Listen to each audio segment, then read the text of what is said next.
beautiful summer day in late May 2022. Doing a little biking. Got my seat too low, it's a little awkward on the knees, but I'm getting by. I'll tell you what, I'll stop and I'll raise my seat. Alright, y'all. My name is Patrick Maiden, and I'm a weird dude. If you ever met me, you know this. If you're watching this video, you can probably tell already. Pretty weird. It's alright. It's fun. So, this is the first video of a series I'm gonna do. Try to have consistency here. See if I can't go viral in America. Go viral on the internet. Alright. Well, what should we talk about? Man, God, it's such a beautiful day. I feel really happy to be out here, sweating, talking to you guys, and I hope that you guys are having a good day too. Remember, stay positive. I'll tell you what I was thinking about earlier. Life is short. It's short. If you're one of those people that lives to be 119 years old, it's still short. You compare the average length of life expectancy of a human being in any given place to the age of the earth, it's short. We are fragile creatures. And it's interesting to me how life expectancy works. Let's think about that for a moment. Not to bum you out, but average life expectancy isn't simply based on our species. Like, you can't simply say that a house cat can expect to live 15 to 17 years, or, you know, an average domestic dog that's well kept can expect to live, you know, 10 to 15 years. Therefore, an average human, no matter who they are or where they are, can expect to live blank to blank number of years. With humans, it's not that simple. It's not like that. You have to take into account, where does the human live? How close is the human's nearest grocery store? Is that grocery store one that has a variety of fresh fruits and vegetables for people to access? Or do they live in a food desert? What is their access? Sorry, going up a hill. What is their access to medicine and medical care and health care and doctors and whatnot? Even once they are in an area that has health care and have the resources to access it, many people still won't access it because they're just stuck in their ways before they got access. So even though now they have access, they still operate as if they didn't. So that's still an ongoing thing.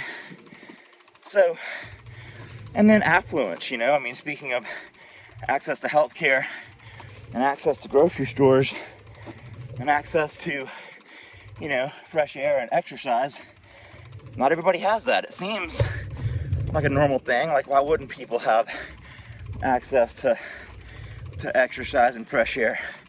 All you gotta do is go outside and go for a walk. But, you know, it may not be that easy in certain urban areas. Or it just may not be the way someone was raised. So they don't really think about that. They don't really think, hey, I should go for a walk.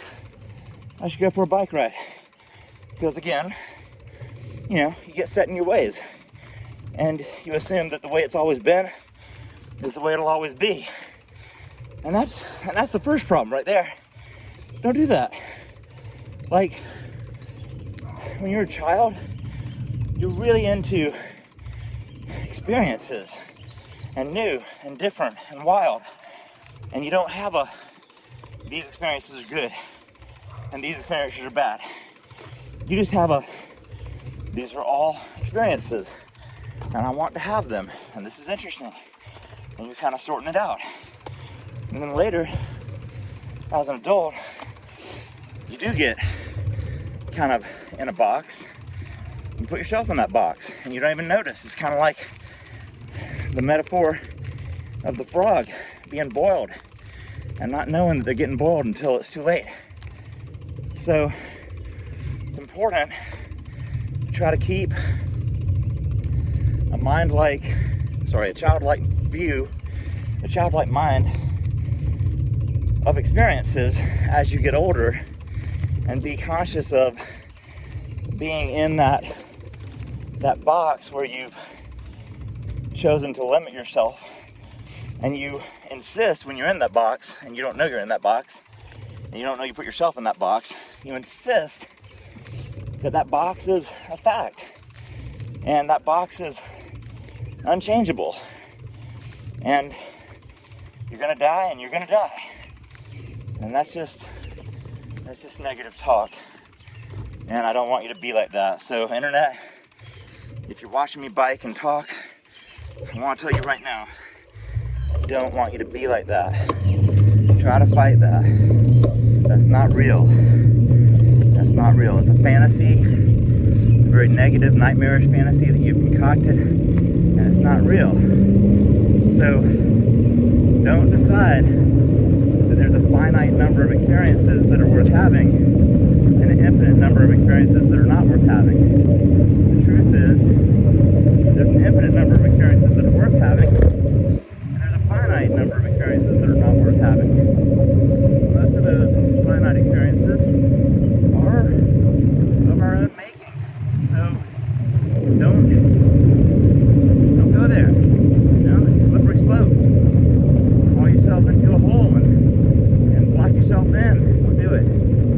Don't do it, internet. I love you, internet. I want to keep it 100. You're my friends. I believe in you.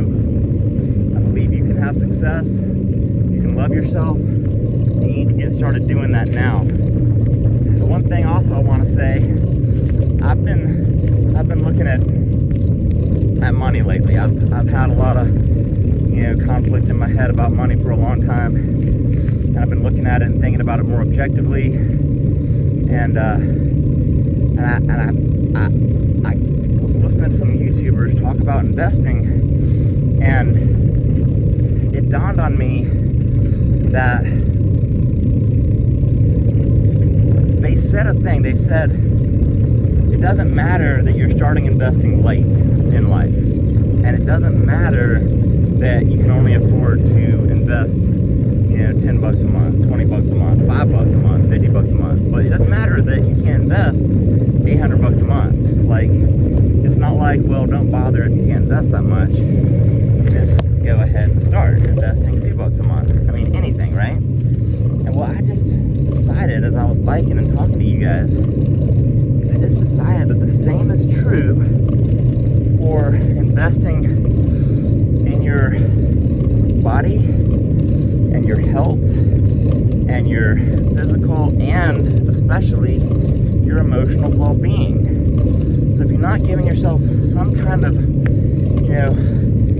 metaphorical hug, and I've seen people like just kind of hug themselves, and I guess that's okay, but I think that's kind of silly. But I still expect there to be some kind of self-hug. It may not be a literal grabbing of your shoulders, but there's got to be some kind of self-hug that you're trying to engage in fairly regularly.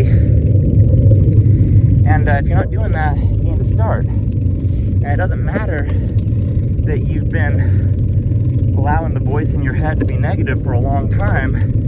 Just start now. Just start now. Make it a regular commitment that you're going to tell yourself nice things, and you're going to do nice things for yourself on a daily basis. And don't confuse what nice things are, because as I was saying that, I was thinking, man, sometimes I have a really hard day, it works really hard, and I decide I want to do something solid for myself, and I go to the gas station and get a giant chocolate milk.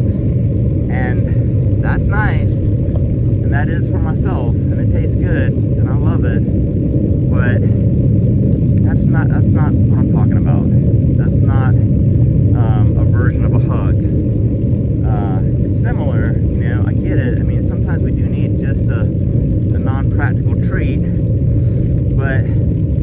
also don't need to hasten our path toward morbid obesity or anything like that.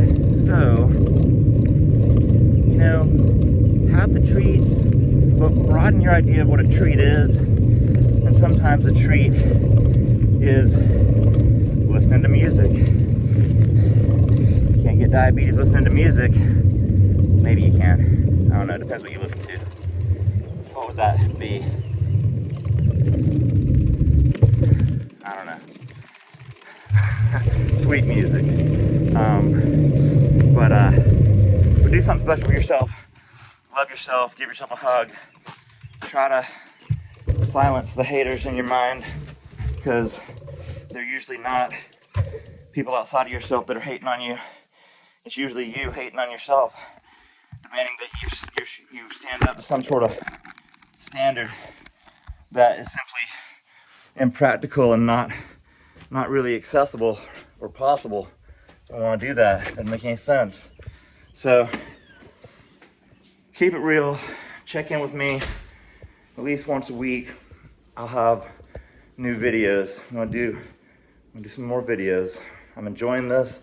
And let me show you my producers and my film crew real quick, if I can. This here, hey, come here. This here, that's Lucy Dog. Hey, Lucy Dog.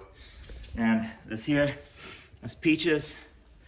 And come on, right here, in the dark. Right. That's Nico Dog and Lucy Dog being jealous. There's Nico Dog. So that's my film crew. And have a good one. It's May. Keep it real. Keep it hot and sweaty. Bye.